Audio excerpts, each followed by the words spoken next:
आज जब हम यहाँ इकट्ठे हुए हैं, आज का ये दिन, ये प्रार्थना करूंगा कि हम 2 मिनट का मौन रखकर और उनको और यहाँ इस परम सत्य की भूमि में विश्राम कर रही उन समस्त आत्माओं को की शांति के हेतु 2 मिनट का मौन रखें। मौन 2 मिनट। आज यहां पधारे हुए हैं आप भोपाल में institute for excellence in the higher education में head of the department Hindi हैं। पिछले 8-10 वर्षों से मैं आपके संपर्क में हूं। अपनी एक विशिष्ट शैली का ये एक ऐसी प्रतिभा है जो जिस विषय को भी खोलो उस विषय को उधेड़ती हुई चली जाती है। क्यों डबडबा गई श्रृंगार, क्यों सहम गया बहार, क्यों लजा गई न जन्म कुछ न मृत्यु कुछ, बस इतनी सी बात है किसी की आंख खुल गई और किसी को नींद आ गई। आज का ये जो जिस वजह से हम इकट्ठा हुए हैं और जिस वजह से आनंद जी को यहां बुलाया गया है, मैं उनसे अनुरोध करूंगा कि वो पहले अपने शाब्दिक शब्दों से इस पूरे प्रांगण का लोकार्पण करें और अकलेरा की जनता को ये सेटअप समर्पित करें और फिर अपने मुख्य विषय जीवन मृत्यु पर आ जाएं। डॉक्टर आनंद कुमार सिंह, जोरदार तालियों से स्वागत कीजिए। मैं आपसे उनका सीधा संपर्क करवा रहा हूं। डॉक्टर आनंद कुमार सिंह। वहीं आऊं। जनता को मेरा हार्दिक नमस्कार, प्रणाम। अभी सुधीर जी ने जिन ओजस्वी शब्दों से मेरा परिचय कराया और मुझसे आग्रह किया कि मैं इस महाभूमि में निर्मित इस आश्रय स्थल का जनहितकारी इस भवन का आदरणीय बाबूजी की स्मृति में लोकार्पण करूं, तो मैं इस अवसर पर यह लोकार्पण करते हुए कहना चाहूंगा कि यहाँ का जो स्मशान है वो तो अकलेरा का है ही। यहाँ पर जीवन की कोई चेतना जागृत करने का उपक्रम अगर यह स्थल यह निर्माण कर सकेगा तो यह सबसे बड़ी सिद्धि होगी। और उस सिद्धि के साथ ही इस भवन को आदरणीय बाबूजी की पुण्य स्मृति में मैं आप सब लोगों की ओर से अकलेरा की जनता को समर्पित करता हूं। मैं भी ये भवन आपका है, जनता का है, केवल अनिल जी के परिवार का ये नहीं है, यह सभी का है, हम सबका है। इसे हम अपना माने, अपना समझें, इसका परिरक्षण भी हम अपना समझ कर करें। यही है लोकार्पण। लोग को अर्पित हुआ, यह व्यक्तिगत मिल्कियत की वस्तु नहीं रही, यह अब हम सभी की सार्वजनिक संपत्ति हो गई। लेकिन प्रार्थना है प्रभु से, इस स्थल पर यह प्रार्थना और भी अच्छी होगी कि जैसे सभी सार्वजनिक संपत्तियों का हश्र बुरा होता है, वैसा इसका हश्र न हो। कम से कम हम इसे अपने दुलार से पालें, पोसें, इसे बड़ा करें और लोगों को यह अनुभव करा दें कि यह जो विशाल आयोजन किया गया है यह केवल किसी एक व्यक्ति के लिए नहीं है, 2 व्यक्ति के लिए नहीं है, यह सभी के लिए है। एक सामान्य व्यक्ति भी आकर यहाँ से मुक्त हो सके, यही इस स्थल की सार्थकता है। धन्यवाद।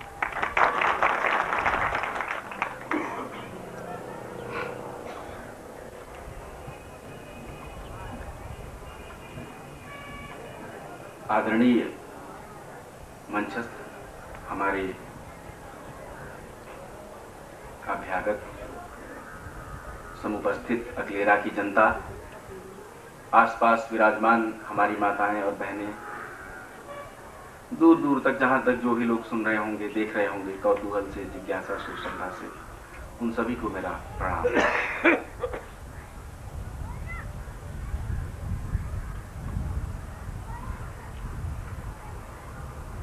न जन्म कुछ न मृत्यु कुछ, बस इतनी सिर्फ बात है किसी की आंख खुल गई, किसी को नींद आ गई। लेकिन हम सभी लोग जानते हैं, न जन्म कुछ न मृत्यु कुछ। हम जानते हैं कि ये कुछ न कुछ है। इतना सीधा, इतना आसान मसला नहीं है जैसा कि इस कविता ने हमें बता दिया। हम ये नहीं कह सकते कि न जन्म कुछ न मृत्यु कुछ, बस इतनी सिर्फ बात है, किसी की आंख खुल गई, किसी को नींद आ गई। इतना आसान मसला अगर होता तो शायद दुनिया में बहुत सार्थक परिवर्तन हुआ होता। कदाचित बहुत पहले लोगों में यह भावना रही हो, जीवन को इतनी सहजता से लेने की भावना, मृत्यु को इतनी सहजता से लेने की भावना पहले रही होगी। एक संस्कृति रही है, हिंदुस्तान की एक संस्कृति रही है, निश्चित रूप से रही है, जिसने जन्म और मृत्यु को बहुत बड़ी घटना नहीं माना, बहुत सहजता से लिया, बहुत आसान मसला समझा। जैसे नदी के तट पर अनेक घाट हैं, कभी ये घाट, कभी वो घाट, कभी वो नदी बह के इस घाट से उस घाट को गई, तो कोई दुख की बात, कोई सुख की बात नहीं होती। ठीक वैसे ही इस संस्कृति में कभी ऐसा तो जरूर था कि न जन्म कुछ न मृत्यु कुछ, बस इतनी सिर्फ बात है, किसी की आंख खुल गई, किसी को नींद आ गई। इस प्रतीकात्मक शब्द पर ध्यान दें, आंख का खुलना और नींद का आना। कोई जाग गया, कोई सो गया। क्या है जागना और क्या है सोना?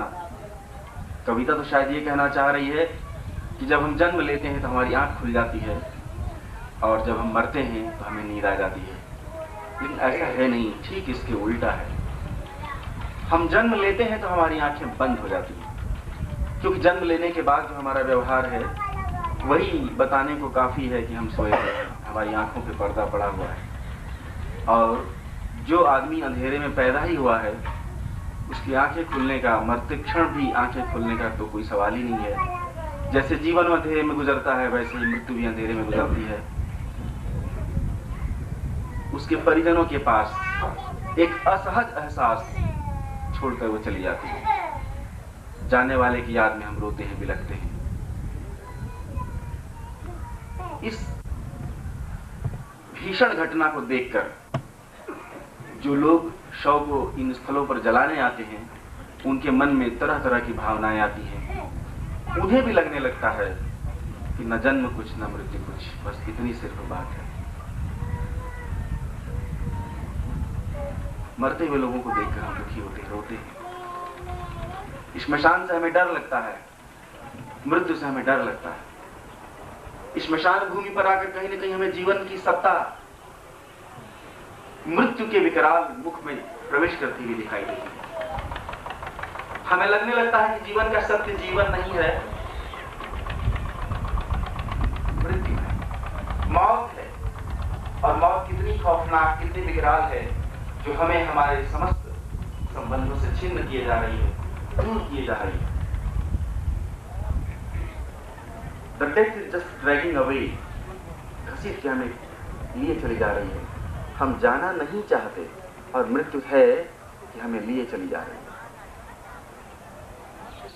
हम मरना नहीं चाहते, लेकिन हम जानते हैं कि हम मरेंगे। कोई नहीं चाहता है कि वह मरे, लेकिन मृत्यु है कि आती है चुपचाप दबे पांव और दबोच लेती है।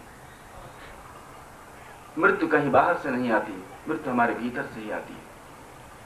अगर थोड़ी सी समझदारी हमें आ जाए तो मृत्यु के प्रति जो अपवित्र, दुर्भाग्यपूर्ण भावना जुड़ी हुई है वह हट जाए, और तब शायद कहीं श्मशान भी मंगल विधायक स्थान लगने लगेगा। श्मशान को जो अपवित्र हम समझते हैं, मृत्यु को जो अपवित्र हम समझते हैं, मृत्यु के प्रति यह जो डेरोगेटरी सेंस है हमारा, यह कहीं न कहीं हमारे जीवन मूल्य से उपजा है। कहीं न कहीं यह गलत प्रेरणा हमारे मन में भरी हुई है कि मृत्यु सब चीजों को खत्म करने जा रही है। प्रिय मित्रों, मैं आपको ये बताना चाहता हूं कि मृत्यु खत्म नहीं करने जा रही है।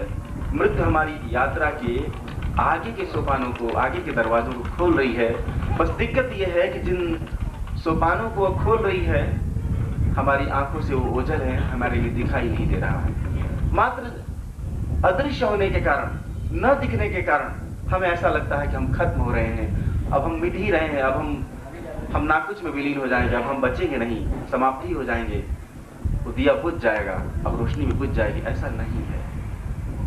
जिन्होंने पूरा जाना उन्होंने कहा कि मृत्यु नींद की तरह है और नींद के बाद फिर जागरण होता है, यात्रा मुसलसल फिर शुरू हो जाती है। मौत क्या है जमाने को समझाऊं मैं, एक मुसाफिर को रास्ते में नींद आ गई। यात्रा खत्म नहीं हो गई, मुसाफिर थका, उसे नींद आई,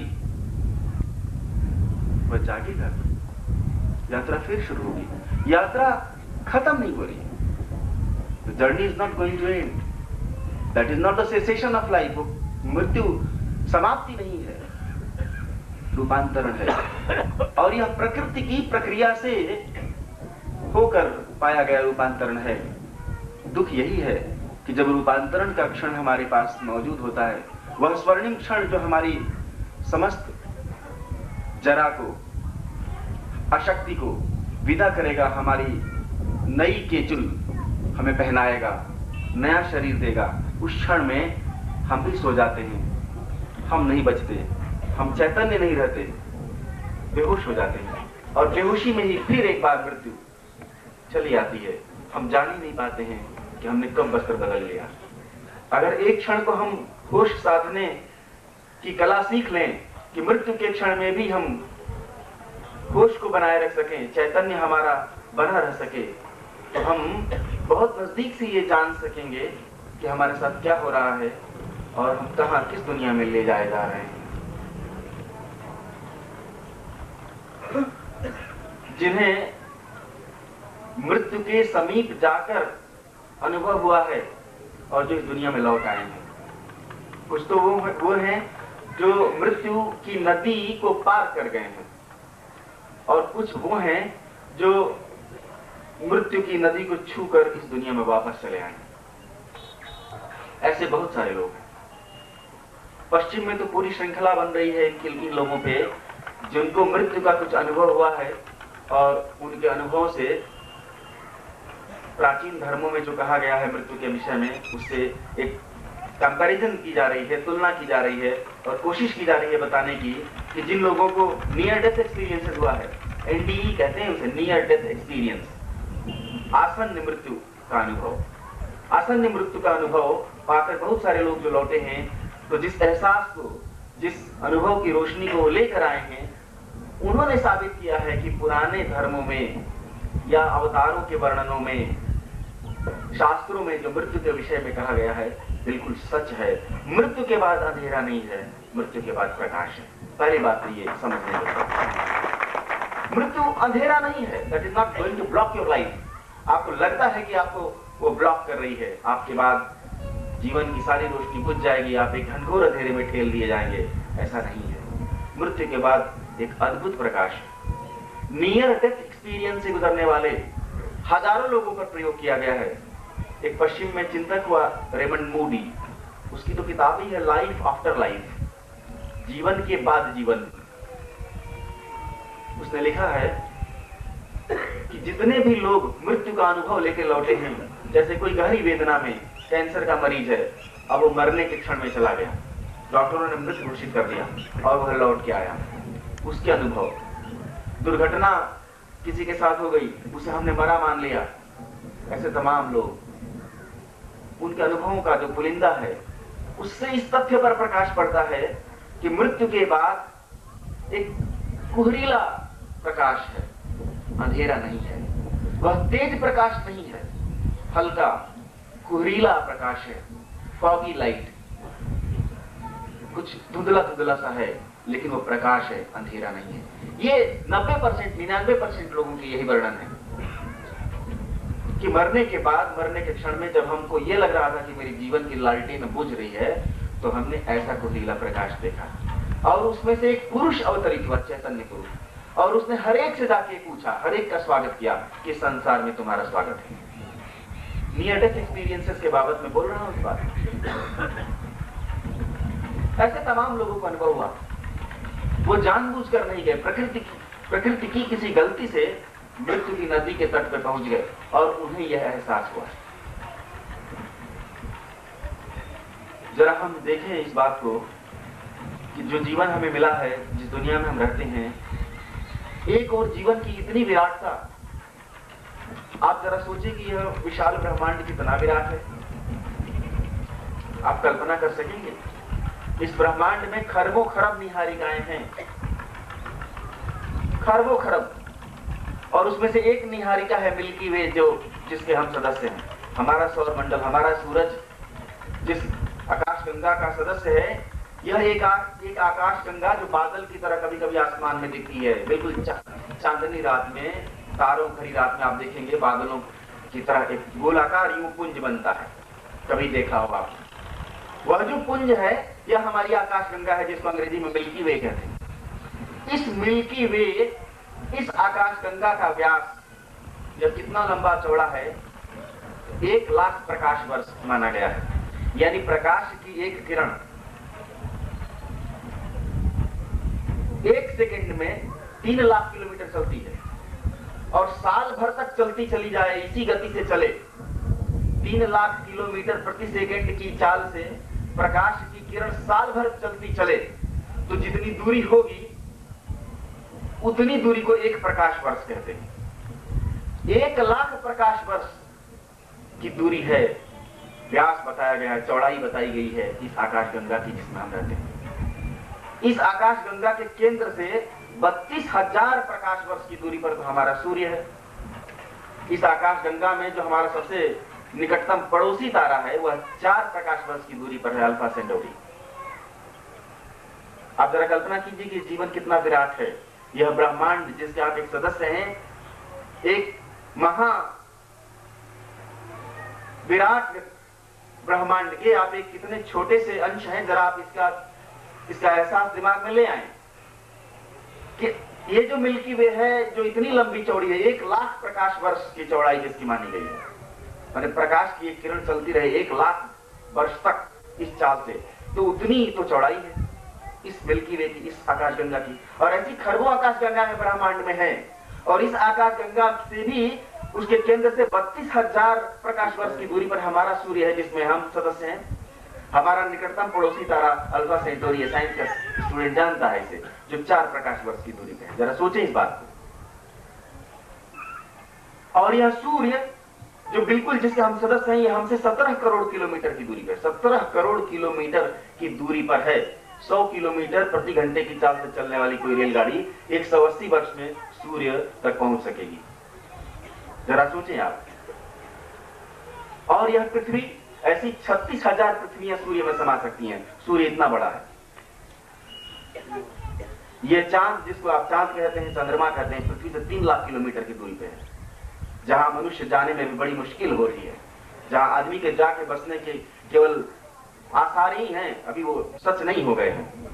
मंगल पर अभी पेपर्स में पढ़ा होगा आपने कि ये योजनाएं चल रही हैं कि हम जाने कि मंगल क्या है। आप सोचें, अपने ही सौर मंडल के सदस्य परिवारों को अभी जानने की बात चल रही है कि ये तारे कहाँ हैं, ये सूर्य क्या है, अभी तो बहुत मुश्किल मसला है।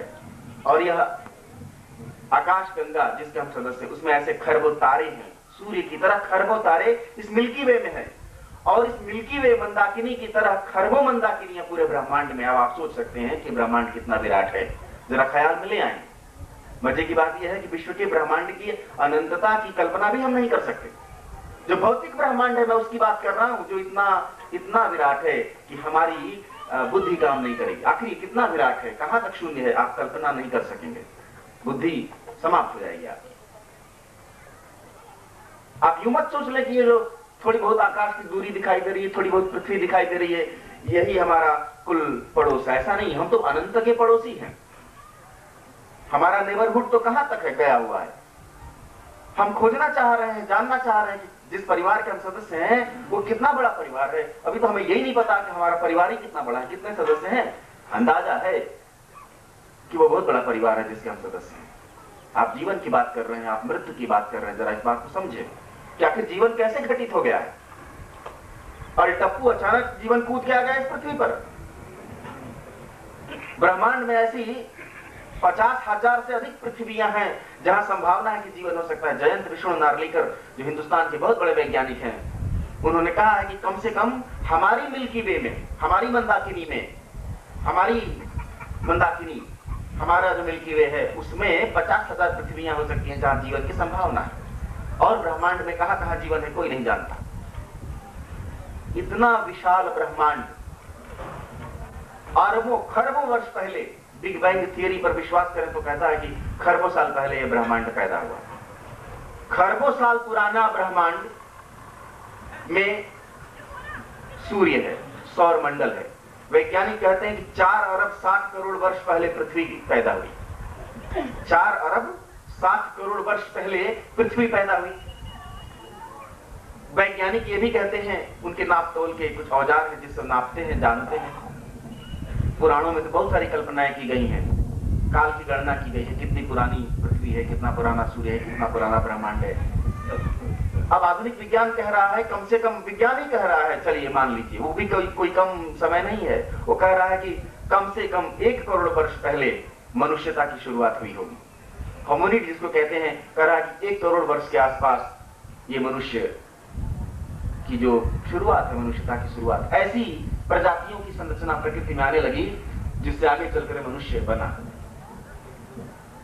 उससे होमो सैपियन नाम का आदमी बना, होमो इरेक्टस बना, होमो सैपियन बना। हम लोग होमो सैपियन कहलाते हैं। अपने जैसा रख सकते हैं, खड़े हो सकते हैं, रीढ़ घटी सीधी रख सकते हैं, जिसको होमो इरेक्टस कहा गया।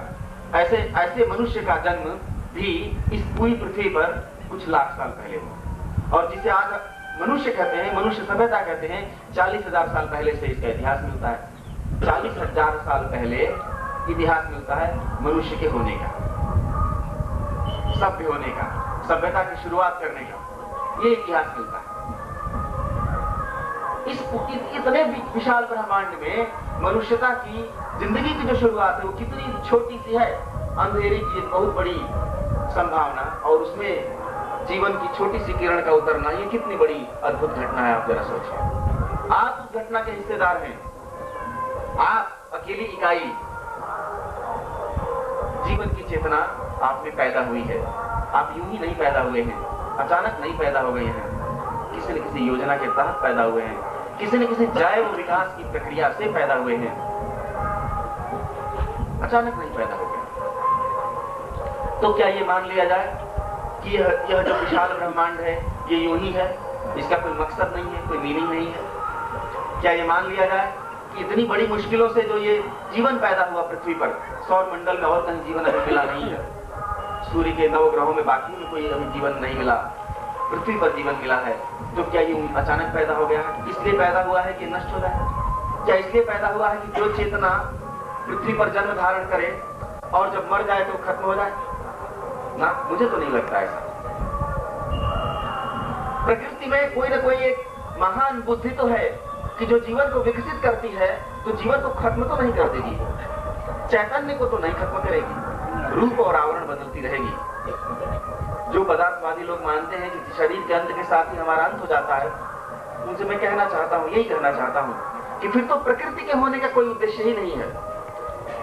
फिर तो व्यक्ति खत्म, उसकी चेतना भी खत्म। लेकिन प्रकृति ऐसा नहीं करती, अनुभव ऐसा नहीं कहता, शास्त्र ऐसा नहीं कहता।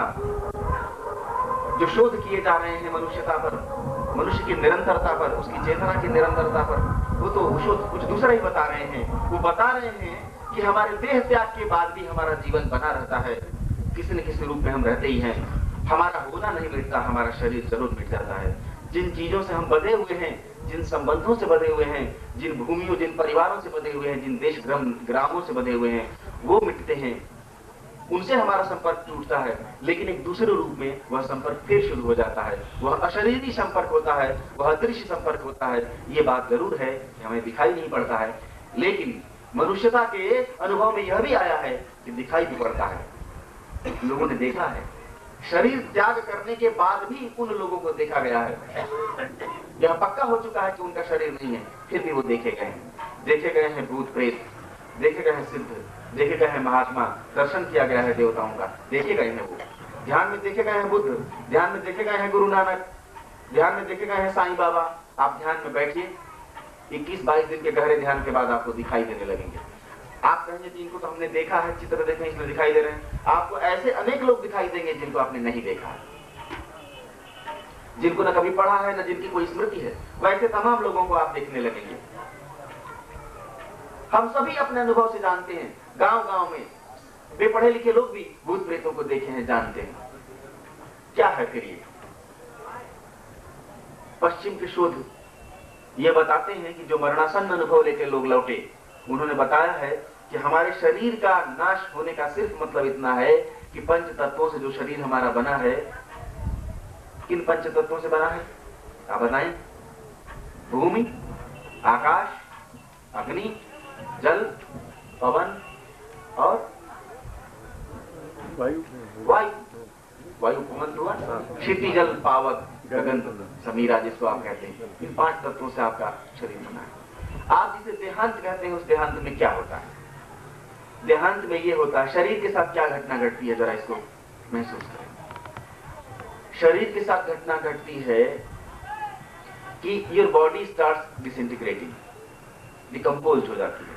जिन प्राकृतिक तत्वों से शरीर बना है, मृत्यु के पश्चात उसको आप डिकम्पोज कर देते हैं, आप ले आके यहाँ पर इस श्मशान भूमि में जला देते हैं, खत्म कर देते हैं। किन तत्वों को जला देते हैं? जो भूमि तत्व है, पार्थिव तत्व है और जो जल तत्व है, यही दृश्य तत्व है। वायु तो देख नहीं सकते आप, वायु को नहीं देख सकते, अग्नि को भी नहीं देख सकते। अग्नि जिन तत्वों को जला रही होती है उसी को देखते हैं आप। अग्नि की लपट में ऑक्सीजन जल रही है तो आप देख रहे हैं। ऐसी भी अग्नि हो सकती है जिसको आप नहीं देखते हैं, जैसे ताप को आप देखते नहीं है मगर वह अग्नि है। वायु को आप देखते नहीं, महसूस करते हैं। जल को आप देखते हैं, पृथ्वी को आप देखते हैं। तो जो जल है और जो पृथ्वी है, ये जो दो तत्व हैं, जब आप जलाते हैं किसी शव को तो ये 2 तत्व तो जल जाते हैं। बाकी जो उसका वायु तत्व है, जो उसका अग्नि तत्व है और जो आकाश तत्व है, वह नहीं जलता, वह डिसइंटीग्रेट नहीं होता, वह बिखर कर वापस नहीं मिल जाता। वायु वायु में नहीं मिल जाती, आकाश आकाश में नहीं मिल जाता, नहीं मिलता वह। और मुक्ति किसे कहा गया है? मुक्ति कहा गया है कि हमारी वायु भी वायु में मिल जाए, हमारी अग्नि भी अग्नि में मिल जाए। ये तीनों तत्व जो हैं, आकाश भी आकाश में मिल जाए, ये सब मिल जाएं तब हम मुक्त हुए, नहीं तो हम मुक्त नहीं हो सकते। तो फिर जो जल और पृथ्वी के जलने के बाद, हटने के बाद जो 3 तत्व बचे रह जाते हैं, इसी को सूक्ष्म शरीर कहा गया है। यह सूक्ष्म शरीर आपका बचा रह जाता है। आकाश तत्व में आपके विचार रहते हैं, अग्नि तत्व में आपकी दृष्टि, आपकी स्मृति बनी रहती है। वायु तत्व आपको शब्द की स्मृति दे रहा है। वायु शब्द प्रधान माना गया है, ध्वनि। अगर वायु न हो तो शब्द की यात्रा नहीं होगी, शब्द पैदा ही नहीं होगा। निर्वात में शब्द नहीं पैदा होगा, शब्द किसी टकराहट से पैदा होगा और उसके लिए शून्य माध्यम के साथ वायु चाहिए ध्वनि को उठाने के लिए। तो ये ध्वनि, यह अग्नि और यह विचार, आकाश तत्व, ये तीनों नहीं मरते और यही पुनः आपके जन्म धारण करने का कारण बन जाते हैं। एक सामान्य मृत्यु के बाद एक सामान्य मनुष्य 13 दिन के भीतर अपना नया शरीर ढूंढ लेता है, इसीलिए आप 13 ही बनाते हैं। 13 दिन के बाद सामान्य आत्मा अपने योग्य शरीर का चुनाव कर लेती है। एक विशिष्ट आत्मा को और एक बहुत खराब आत्मा को भी प्रतीक्षा करनी पड़ती है कि वह कैसे जन्म धारण करे, कैसे गर्भ धारण करे। वह जो 3 तत्व बचे रह गए हैं, वायु, अग्नि और आकाश, वह फिर उसको भ्रमित करते हैं, उसको बिल्कुल विलीन नहीं होने देते उसके आत्म तत्व को। उसकी आत्मा पर यह संस्कार, यह आवरण, यह ज्ञान, यह विद्या छाई रह जाती है और उसकी मजबूरी बन जाती है इस पार्थिव लोक में आना, मृत्यु लोक में आना, फिर जन्म धारण करने के लिए, फिर कोई अपने योग्य, अपने अनुकूल गर्भ का चुनाव करने के लिए। ये मजबूरी बची ही रह जाती है, इसलिए वह फिर कहीं न कहीं पैदा होता है। प्रतीक्षाकालीन आत्माओं से ही मिलते हैं आप, जिन्हें आप भूत कहते हैं, देवता कहते हैं, सिद्ध कहते हैं, वो वही आत्माएं हैं जो प्रतीक्षा कर रही हैं। तो जो मृत्यु के संबंध में हमारा दृष्टिकोण है कि हम शरीर को नष्ट कर देते हैं तो सब नष्ट हो गया, तो ऐसा नहीं है। आप भारतीय संस्कृति में देखें, यहाँ अगर जन्म संस्कार है, जन्म लेना संस्कार है, तो मृत्यु भी संस्कार है। संस्कार किसे कहते हैं आप?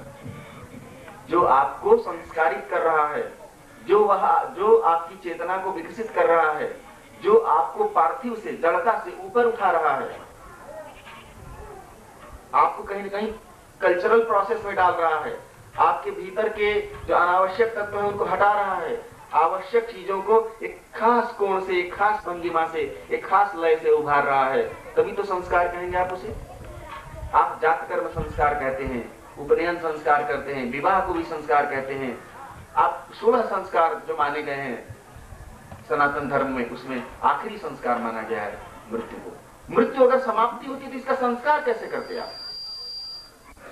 ये मृत्यु का संस्कार जो आप कर रहे हैं, वह संस्कारित किसे कर रहे हैं आप? जरा सोचें आप।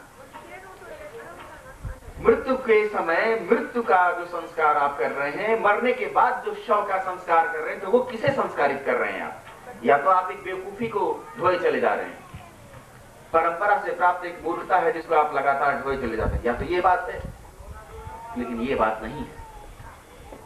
इसमें कोई बहुत गहरी राज की बात छुपी हुई है। आप शव को नहलाते हैं, धुलाते हैं, वेद मंत्रों का पाठ करते हैं, क्यों करते हैं? क्यों जलाते हैं आप? क्यों प्रवाहित कर देते हैं आप? ये जो संस्कार है मृत्यु का कई तरीकों से जो दुनिया भर में फैला हुआ है, वो क्यों है? ऐसा क्यों है? एक ओर तो आप मान लेते हैं कि शरीर के खात्मे के साथ सब खत्म हो गया, दूसरी ओर आप उसे संस्कारित भी कर रहे हैं। फिर किस जगह जाने के लिए उसे तैयार कर रहे हैं? फिर क्यों? फिर कौन सी अगली यात्रा है? If there is no life after death, then आप क्यों उसे तैयार कर रहे हैं? क्यों प्रिपेयर कर रहे हैं उसे आप? क्यों उस शव की चेतना को जो उसके बाहर आ गई है, अब उसे एक नई यात्रा पर भेजने की तैयारी कर रहे हैं? क्यों? उसका कुल कारण इतना है मित्रों कि मृत्यु के पश्चात जो कुहरीला प्रकाश मिलेगा, उस कुहरीले प्रकाश में आप भ्रमित न हो जाएं, आपको अपनी राह मिल जाए, आपको अपना तत्व दिखाई पड़ जाए, आपको अपना मार्ग सूझ जाए। आप जिस प्रक्रिया से, जिस धर्म से, जिस जाति से, जिस चेतना व्यवस्था से आप आए हैं, उस कुहरीले संसार में भी आपको अपनी राह मिल जाए। मसलन आप अगर हिंदू संस्कारों से आए हैं तो आपको आपकी यात्रा के गाइड मिल जाएं, वो आपकी राह पर खड़े होंगे। मुसलमान की डेथ के बाद उसकी राह के पथिक वहां खड़े मिलेंगे। हर व्यक्ति को उसके हिसाब के लोग मिल जाएं जो आगे राह दिखा सकेंगे, आगे भी संसार है उसको खोल सकेंगे। इसके लिए आप संस्कारित करते हैं शव को। इकबाल ने कहा, कल को इकबाल की बात कर रहा था, सितारों के आगे जहां और भी हैं, सितारों तक ही दुनिया नहीं रुक जाती है, इसके पार भी आगे भी बहुत दुनिया है। जैसा कि मैंने अभी आपको बताया, सितारों के आगे जहां और भी हैं, अभी इश्क के इम्तिहान और भी हैं। तू शाही है, शाही कहते हैं बाज पक्षी को, तू शाही है, परवाज है काम तेरा, है आत्मन। तू मृत्यु तत्व नहीं है, तू मर जाने वाली चीज नहीं है, तू खत्म हो जाने वाली चीज नहीं है। तेरे भीतर एक अद्भुत अमर रोशनी है, अमर उजाला है, अमृत तत्व है जो नहीं मरेगा, क्योंकि वह अमृत तत्व से निकल कर आया है। ये सारे लुगड़े झड़ जाएंगे, ये सारे आवरण मिट जाएंगे, कभी तेरा प्रकाश खत्म नहीं होगा। तू शाही है, तू बाज पक्षी की तरह है, तेरा काम उड़ान भरना है, तू यहीं तक मत रुक, तू और आगे चल। तू शाही है, परवाज है काम तेरा, तेरे सामने आसमां और भी है, तेरे सामने अभी और आसमान खुलेंगे। 7 आसमानों की बात इस्लाम में भी कही गई है, 7 आसमानों की बात ईसाईयत में भी कही गई है, 7 लोगों की बात हिंदुस्तान में भी कही गई है। भूर्भुवः स्वः तपः जना महादिव सत्यः, ये जो 7 लोग यहाँ भी माने गए हैं। गायत्री मंत्र में 3 लोगों तक हमारी चेतना जाती है। इसकी हम प्रार्थना करते हैं परमात्मा से कि हमारे परमात्मा हमारी बुद्धि को तू इन 3 लोगों तक ले चल, भूर्भुवः स्वः, इन 3 लोगों तक ले चल। उसके बाद भी हम आगे यात्रा करेंगे, लेकिन हमें राह दिखाने वाले जना लोक में 4थे पर मिल जाएंगे, 5वें पर मिल जाएंगे। ये प्रार्थनाएं की गई हैं। बताया गया है कि यात्रा का पड़ाव यही नहीं है, इसके आगे भी लोग मिलेंगे, हमें रास्ता दिखाने वाले मिलेंगे। मरने के बाद जो हमारा आत्म तत्व है, जो हमारी रूह है, उसको रास्ता मिल जाए, उसको अपनी झलक मिल जाए, अपने लोग मिल जाएं। आप कल्पना कीजिए कि पहुंच गए आप अफ्रीका के किसी देश में, अब आपका परिचय कराया जाए हिंदुस्तानी से, तो आपको अपने घर ले जाएगा, उसके संस्कारों को आप अपने जैसा पाएंगे, उससे आपकी एक सहूलियत बनेगी, आगे की राह आसान होगी। और विजातीय लोग मिलेंगे तो ना वो आपको समझेंगे ना आप उनको समझेंगे। यही हाल मृत्यु के बाद भी है। प्रच्छन्न लोक में यह हाल है, सामान्य लोक में यह हाल है, जिसको भूआ लोग कहते हैं। भूलोक में तो हम रहते ही हैं, भूलोक में हम हैं। मरने के बाद सामान्यतया सभी लोग प्रस्थान करते हैं भूआ लोक। ओम भूर्भुवः स्वः। भूलोक में हम हैं, जिसमें हम हैं ये भूलोक है।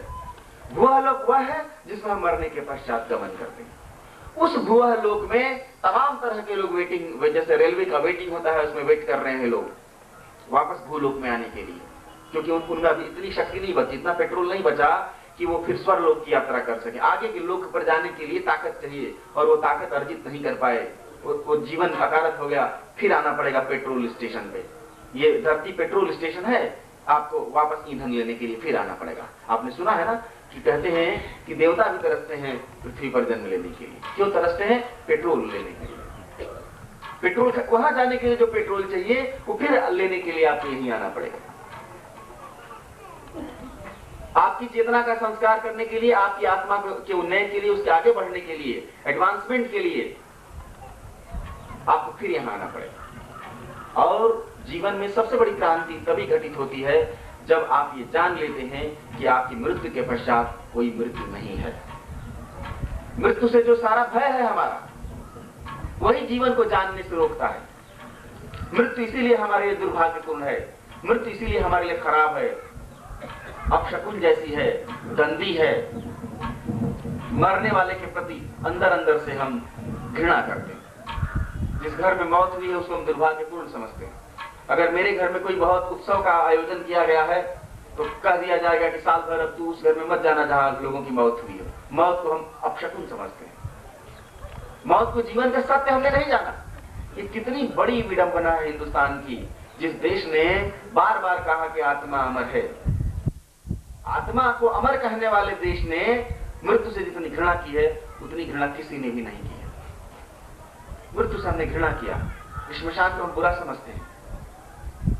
आज यह सौभाग्य की घड़ी आई है, कम से कम मेरे देखने में पहली बार आई है, जब हम किसी श्मशान के क्षेत्र में, श्मशान में आकर जीवन का सत्य जानना चाहते हैं। हम इस जिज्ञासा भाव से यहाँ बैठे हुए हैं कि आखिर जीवन का सत्य क्या है, इसको हम कहीं कहीं जाने। सभी लोग पैदा होते हैं और सभी लोग मर जाते हैं, जीवन का सत्य तो इतना ही तो है। एक फारस के बादशाह की कहानी मुझे बहुत अच्छी लगती है। वह बादशाह बूढ़ा था, उसने अपने देश के समस्त विद्वानों को बुलाया। उसने कहा कि प्रिय विद्वानों, आपकी विद्वता से मैं बहुत प्रभावित हूँ, क्या आप मुझे बता सकेंगे कि जीवन का सत्य क्या है? विद्वानों ने कहा, ऑफ कोर्स, बिल्कुल बताएंगे हम, लेकिन हम 10 साल का समय लेंगे, क्योंकि जीवन का सत्य बता देना इतना आसान तो नहीं है। ये सारे विद्वान मिले, 10 वर्षों में उन्होंने 100 जिल्दों में जीवन का सत्य क्या है तैयार किया और राजा के पास पहुंचे। राजा ने कहा कि अब मेरे पास इतनी शक्ति तो नहीं है कि मैं 100 जिल्दों में बताए गए आपके सिद्धांत वाक्य को समझ लूं, क्या कृपा करके इसको कुछ कम में नहीं बता सकते? उन्होंने कहा कि निसंदेह हम कम में बताएंगे। अनदर 5 साल उन्होंने और लगाया और 5 साल में 5 जिल्द में लेकर पहुंचे कि जीवन का सत्य राजन आपके समक्ष ये मौजूद है इन 5 जिल्दों में। उन्होंने कहा इन 15 वर्षों में मैं कुछ बूढ़ा भी हो चला हूँ, मेरी क्षमता नहीं है, आप कृपया 1 जिल्द में बता दें। 1 वर्ष का समय उन्होंने और लिया। 1 वर्ष बाद वे विद्वान राजा के पास पहुंचे 1 जिल्द में जीवन के सत्य को लेकर के। वह क्षण ऐसा था जब राजा बूढ़ा हो चुका था और मरणासन्न था, मृत्युशैया पर पड़ा हुआ था। राजा मृत्युशैया पर, लोग दुखी हैं, इस आशंका में है, भयभीत हैं कि राजा अब गया तब गया, और विद्वान अपनी सफलता से प्रेरित उत्साहित 1 जिल्द में जीवन के सत्य को लेकर खड़े। क्या यही हमारे साथ भी नहीं घटित हो रहा? क्या मौत हमारे सामने ही नहीं खड़ी है और हम हैं कि जीवन के सत्य को जिल्दों से जानना चाहते हैं? इससे बड़ी विडंबना जीवन की कुछ और भी हो सकती है कि जीवन को हम बाहर से जानना चाहते हैं। जब मृत्यु हमारे भीतर से घटित होती है तो जीवन का ज्ञान भी हमारे भीतर से ही आना चाहिए। बाहर से आया हुआ ज्ञान कोई भी ज्ञान हो, चाहे वो शास्त्र हो चाहे मंत्र हो, हमारी सहायता नहीं करेगा। यदि हमने रोज अभ्यास नहीं किया, यदि हमने उसे भीतर ही नहीं उतार लिया, शास्त्र भी जब भीतर का अंश बन गया तभी वह जीवन की प्रेरणा दे सकेगा, नहीं तो वह भी प्रेरणा नहीं दे सकेगा। आखिरी वक्त पे जिसने जीवन में कभी गीता रामायण सुनी नहीं, उसके शव के समक्ष आप गीता रामायण का पाठ भी करेंगे तो क्या कर लेंगे? उसको तो कुछ भी एहसास नहीं। उसके लिए तो ये विजातीय शब्द है, परदेशी शब्द है। वह उसकी आत्मा प्रयाण कर रही है, लेकिन उसकी आत्मा को तो ये संस्कार ही नहीं मिला कि वह गीता के शब्दों से अपनी प्रेरणा, अपनी लाइफ में अपनी राह को खोजने की वृत्ति उसमें हो। तो जानता ही नहीं, जीवन के सारे समयों में उसने अगर अनुभव लिया होता, अगर उसने अभ्यास किया होता, तो वो अंतिम समय में वो गाइड का काम करती है। लेकिन आखिरी समय में गाइड कैसे मिलेगा? गीता नहीं। विद्वान उत्साहित है किताबें लेकर, देखो जीवन का सत्य यहाँ है। राजा ने कहा कि मेरे प्रिय विद्वानों, आपको मैं बधाई देता हूं कि आपने जीवन को जानने के लिए इतना श्रम किया। 100 जिल्दों में आपने जीवन के सत्य को लिखा, फिर मेरे आग्रह पे 5 जिल्दों में कर दिया। फिर आप जीवन के इतने बड़े सत्य को 1 जिल्द में कितनी मुश्किलों से आप लिख कर लाए हैं। लेकिन मैं तो अब पढ़ ही नहीं सकता, मेरे पास तो समय भी नहीं है, मुझे लगता नहीं कि मैं ज्यादा जी सकूंगा। क्या आप लोगों में से एक भी ऐसा नहीं है जो मुझे मुंह से बता दे कि जीवन का सत्य क्या है? क्या आप बता नहीं सकते मुझे? सब लोग हतप्रभ कि कहां जीवन का सत्य इतना विशाल, और कहां ये मूर्ख राजा कहता है 1 लाइन में बता दो। 1 लाइन में जीवन का सत्य क्या बता दिया जाए? अब कहानी गढ़ने वाले ने एक सूफी कहानी है, उसमें इस कहानी में एक बाहरी आदमी आता है जो बहुत बुजुर्ग है, जिसके बाल बिल्कुल सफेद हैं, जटाएं बहुत लंबी हैं, बरौनियां भी लंबी लंबी हैं, सफेद हो चुकी हैं, लंबी दाढ़ी है, बहुत केवल छोटी छोटी टिमटिमाती आंखें हैं। वो आदमी खड़ा हो गया है, वो प्रतीकात्मक आदमी है। वो खड़ा है और कहता है, राजन, ये विद्वान तो जीवन का सत्य क्या बताएंगे? किताबों से सत्य को तो जाना नहीं जा सकता। जीवन का कुल सत्य यही है कि हम सभी पैदा होते हैं और मर जाते हैं। हम सभी पैदा होते हैं और हम सभी मर जाते हैं, ये जीवन का इतना बड़ा सत्य। और राजन को एहसास हुआ कि मृत्यु भी जीवन का सत्य है। जिसको हम जीवन समझते हैं यह जीवन का सत्य नहीं है, मृत्यु ही जीवन का सत्य है। वही मृत्यु का क्षण यदि हमारी चेतना का क्षण बन जाए, साधना का क्षण बन जाए, वह हमारे राम से जुड़ जाए, तभी तो हम शव के साथ कहते हैं कि राम नाम सत्य है। सत्य वह नहीं था जो ये शव था, सत्य वह नहीं है जो राम नाम सत्य बोल रहा है। राम ही सत्य है। राम क्या है? राम हमारी साधना है, जीवन को संभालने की साधना है। जीवन को संभालने की यदि साधना की है, उस परम प्रकाश को आगे बढ़ाने के लिए यदि हमने कोई जीवन में साधना की है, वह राम का नाम, वह राम नाम सत्य है। वह तो सत्य वही है, वही था। यानी ये जो शव है इसका अंत नहीं हुआ, इसके भीतर जो राम है वह असत्य नहीं हो गया, झुठला नहीं दिया गया, वह अभी भी सत्य है। और ये शव को ले जाते हुए लोग चिल्ला चिल्ला के कह रहे हैं कि राम नाम सत्य है, राम नाम सत्य है, राम का नाम सत्य है। क्यों राम का नाम सत्य है? क्योंकि वह मिट नहीं गया, देह के मिटने से वो मिट नहीं गया। उसके भीतर का जो राम है वो बचा हुआ है, वह बचेगा। और इस संस्कृति में जो जो जो मृत्यु संस्कार है, जो आखिरी संस्कार है, उसमें उस आत्मा को भी ये बताया जाए, उसे भी ये पता चलता रहे कि देख, तेरे जो भीतर की यात्रा है, राम की यात्रा है, उसे खत्म न कर देना। तेरे पास देह नहीं है, जो भी तेरे पास देह है उस देह से भी अपनी यात्रा शुरू करना, आगे चलते रहना। चराई बेटी वेद का संदेश है, वेद कहता चले बेटी, हम रुके नहीं। कली शयानो भवती, जो रुक गया वो कलियुग है। संजय हानास्ति द्वापर, जो जम्हाई ले रहा है वो द्वापर है। उत्तिष्ठत त्रेता भवती, कृतम संपद्यते चरम, जो उठ के खड़ा हो गया वो त्रेता है, और जो चल ही पड़ा वह सतयुग है, वह कृतयुग है। सतयुग क्या है? सत्य की चेतना है। सत्य की चेतना क्या है? सत्य की चेतना यह है कि देह के नाश होने के साथ भी वह राम मरता नहीं है, वह चलता ही रहता है। वो मुसलसल वो यात्रा चली ही जा रही है, वह बंद नहीं है। जीवन की उद विकास की कहानी, the life, the total history of the evolution of life is not at any cessation, that is just a continual perennial process. वो निरंतरता है, वो लगातार चलती चली जा रही है, वो बंद नहीं है। वही रूपक, वही प्रतीक। 4 आदमी कंधा दिए हुए हैं शव को, शव समाप्त हो गया है। The body will just disintegrate, be decomposed, वो खत्म हो जाएगी। लेकिन उसके भीतर जो रामत्व है, वह जो उसकी आत्म तत्व है, उसकी आत्म कहानी है, वह खत्म नहीं होगी। वह आत्म चेतना आगे और आगे अन्य लोगों में बढ़ती चली जाए। इसकी पूरी की पूरी जो प्रक्रिया है, वैज्ञानिक प्रक्रिया है, वह प्राचीन धर्मों में, खासतौर से हम हिंदुस्तान के वासी हैं, हमारे धर्मों में, शास्त्रों में बहुत विधिवत कही गई है। आपने कहानी पढ़ी होगी नचिकेता की, कठोपनिषद को पढ़ा होगा। नचिकेता यमराज के द्वार पर जाता है और कहानी शायद मालूम होगी आप लोगों को, इसलिए कहानी पूरी नहीं कह रहा हूं। कहानी यह है कि नचिकेता के पिता यज्ञ कर रहे थे। यज्ञ की परंपरा के अनुसार उन्होंने सारी गायें, बूढ़ी गायें थी जिनको मना किया गया कि राजा बूढ़ी गौओं को दान में न दे, तो उन्होंने बूढ़ी गौओं को भी दान में दे दिया। उससे क्षुब्ध वह कुमार, 14-15 वर्ष का कुमार पिता के पास बैठा है, क्रोध में भर के पूछता है कि फिर मुझे किसे देंगे आप? यानी आप जिनकी केयर करनी थी, जिन गायों की, उसे भी आपने दान में दे दिया, तो मुझे किसे देंगे? मुझे भी फिर दे दीजिए ना। बादशाह जो उसका पिता है वो क्षुब्ध हो जाता है, गुस्से में कहता है कि जा तेरे को मृत्यु को देता हूं, तुझे यम को दिया जा। पूरे हिंदुस्तान में ऐसी प्रतिभा का कोई बालक नहीं दिखाई देता जो मृत्यु को खोजने चल निकलता है पिता के आदेश को मानते हुए। पिता के आदेश को मानने वाले एक राम है जो वन को जाते हैं, और वन भी परमात्मा का नाम है, वो भी खोज रहे हैं। और यह नचिकेता, छोटा सा कुमार, ये भी खोजने चल निकलता है मृत्यु के पास।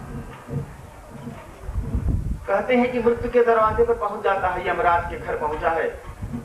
यमराज नहीं है, दरवाजा बंद है। 3 दिन 3 रातों प्रतीक्षा करता है, और यमराज भैंसे पर सवार जब लौटते हैं तो देखते हैं कि मृत्यु लोक से आया हुआ कुमार, अपने संकल्प बल से आया हुआ कुमार 3 दिवस तक भूखा प्यासा यहाँ बैठा हुआ है।